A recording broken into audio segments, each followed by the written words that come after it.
A local community honored an escaped slave who settled in Ohio. They did that today on Juneteenth. And Megan Hartnett, she went to Clyde to learn more about this man whose gravesite was recently discovered. Megan? Jeff, community members raised funds to have a gravestone put in place for Peter Pointz. He has been buried in McPherson Cemetery for over 125 years, but is just now receiving a tombstone to remember his legacy. They ran and ran and ran with dogs and white men on their tails.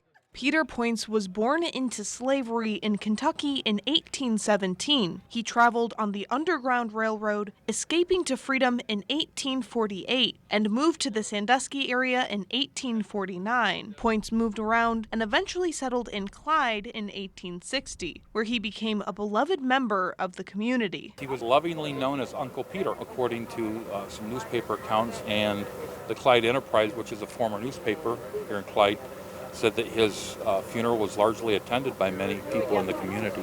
Similar in the way people gathered today to place a headstone on Pointz's grave. And as I read his story, I was absolutely amazed, and I thought, this could be it could be a Hollywood movie. After reading Pointz's autobiography, Gene Smith, curator of the Clyde Museum, says he went to find his grave, but he couldn't. Volunteers had found his name on a map of the cemetery, but there was no headstone, something Smith decided to change. One thing led to another, and we were able to raise the funds and the resources. Community members gathered to watch the headstone be unveiled, with a photo of Pointz, an inscription of boot prints along a path to represent his journey to freedom, and on the back, a quote, "The secret of happiness is freedom. The secret of freedom is courage," all to ensure his story is engraved into history forever. This is his day.